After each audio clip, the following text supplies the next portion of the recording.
तो हेलो। हाँ भैया नमस्ते। नमस्ते नमस्ते, बताइए। हाँ भैया, मैं आपसे ये पूछने वाली थी कि जैसे आजकल जैसे मैं ध्यान में बैठती हूँ ना, पहले तो मुझे नहीं दिखता था, लेकिन अब थोड़ा सा जैसे लाइन लाइन थोड़ी से समय के लिए नीली और हरे रंग की ऐसी चमकती हुई लाइनें दिखती हैं। सबसे पहले तो हम आपसे ये जानना चाहेंगे कि क्या हमारी आपकी जो बात हो रही है, जी। इस बात को हम YouTube पे डाल सकते हैं? YouTube पे? हाँ जी। हाँ बिल्कुल बिल्कुल। क्योंकि जैसे किसी चीज की जानकारी आप प्राप्त कर रहे हो, तो ऐसी जानकारी जो साधक ध्यान की साधना कर रहे हैं जन कल्याण हेतु, वो उनके लिए लाभदायक होगा। तो हम ये कहेंगे, पहले तो आप अपना नाम बताएं। मेरा नाम मंजू श्रीवास्तव। आप कहाँ से बात कर रहे हैं? मैं लखनऊ से। ठीक है। तो अभी आपकी प्रॉब्लम क्या है? मतलब आप जो विधि हमने आपको बताया था जी। ध्यान की, तो उस विधि अनुसार आप ध्यान कर रहे हो, ठीक है? तो उसमें आपने बताया कितना दिन हुआ आज आपको?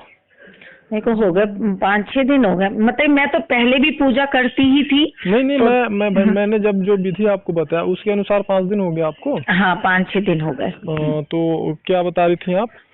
मतलब कि जैसे ध्यान में बैठती हूँ जी। तो ऐसा लगता है, पहले तो मुझे लाल दिखते थे शुरू में वैसे ही, लेकिन अब मुझे ना एक लाइनिंग टाइप की हरी और नीली एकदम से आती है, फिर चली जाती है, फिर मतलब कि मैं वो लगता है अजीब वो ऐसा, तो फिर आती है वो लाइन हरी नीले रंग की। जी। तो मतलब ये कलर तो मुझे कभी नहीं दिखाई दिए। जी, देखिए, सबसे पहले तो हमको ये बताइए कि ये तो आपने जो देखा वो बताया ना, ठीक है? मतलब ये आपका, इसको बोलते हैं अनुभव, ठीक है? तो जो अनुभूति आपको शरीर में कुछ आपको अनुभूति महसूस हो रही है, मतलब हाँ, कोई अब हलचल? जैसे हाँ, जैसे ध्यान में बैठते हैं तो बड़ा अच्छा लगता है, जैसे कोई पास में बोल भी रहा है ना, जी। तो भी ये लगता है बोलने दो इससे, हम अच्छा है। और थोड़ा सा आनंदमय महसूस कर रही हैं? जी जी जी जी। और रीढ़ की हड्डी में थोड़ी बहुत कुछ हलचल आपको महसूस हो रही है? हलचल क्या, वो ठंडा ठंडा सा लगता है रीढ़ की हड्डी में। जी। अवस्था चूंकि आपकी 60 एबव है ना, 60 साल के ऊपर जी है, जी जी तो थोड़ा सा लेट हो सकता है, कोई बात नहीं। 10 दिन, आज 6 दिन हुआ, 10 दिन के बाद से आपको बहुत सारी चीजें होंगी। तो मैं ये कहना चाह रहा हूँ कि जैसे कुछ अगर हो, जो ध्यान में आप बैठे हो, ठीक है, तो कोई अगर यौगिक क्रिया हो रही है तो उसके लिए आपको न तो डरना है न तो परेशान होना है। वो चीजें आप 15 मिनट के बाद अपने आप ठीक हो जाएंगे, ठीक है?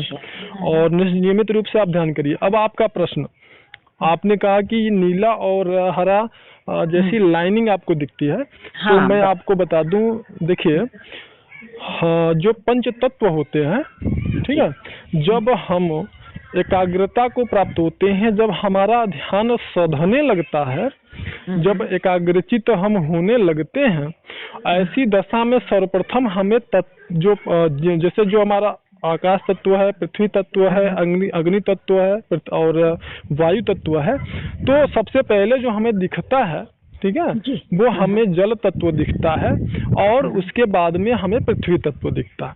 तो जो आपको लाइनिंग दिख रही है नीला हरे कलर की, तो ये हरा कलर का जो लाइनिंग है, यह जल तत्व का प्रतीक होता है, ठीक है? और ये जो आपको लाइनिंग दिखता है, ये कभी अभी आपको प्रकाश पुंज में भी, मतलब जो प्रकाश का पुंज होता है, ऐसा भी आपको दिखेगा, ठीक है? और उसके बाद जो लाल आपने बताया वो अग्नि तत्व का प्रतीक है, ठीक है? तो वो भी आपको दिखेगा। तो ये आप कह सकते हैं कि ध्यान में आपकी जो स्थिति है, आपका जो आंतरिक विकास है वो हो रहा है, ठीक है? मतलब ध्यान आपका अच्छा चल रहा है। तो बिल्कुल आप करें, ठीक है? और कोई प्रश्न? और कोई प्रश्न? एक बात है, हाँ, ये है कि मैं जमीन पे तो नहीं बैठ पाती, मैं चौकी पे जैसे बैठ लेती हूँ। बिल्कुल कोई दिक्कत नहीं है। देखिए, हमने आपको बता दिया पहले ही, ये समस्या का समाधान आपके बताया था, आप शायद जानती होंगी। तो उसके लिए आप निश्चिंत रहें। अगर आप नीचे नहीं बैठ सकती हैं तो आप चौकी पे बैठिए, ठीक है? और कुर्सी पे भी आप बैठ सकते हो, जैसा कि मैंने आपको बताया। लेकिन हर दशा में रीढ़ की हड्डी आपकी जो है वो सीधी होनी चाहिए। ठीक। अच्छा, हाँ भैया, एक बात और बताइए जी। बात ये है कि जैसे मैं जो घर में पूजा करती थी भगवान शंकर की, माता की, ये सब मैं कर सकती हूँ ना नियम से? बिल्कुल आप पूजा कर सकते हैं, लेकिन आपके समय के बचत के लिए मैं ये कहता था कि आपको ये करने की जरूरत नहीं है। आप मानसिक पूजा कर सकते हो, जैसे कि मानसिक तो मैं कर रही हूँ, जो आपने बताई थी मानसिक तो मैं करती रहती हूँ। नहीं, हमने जो चीज आपको बता दिया है ना, जी जैसे जी कि मैं अब आपको जैसे एक मोटे भाषा में और आध्यात्म में मैं समझा रहा हूँ।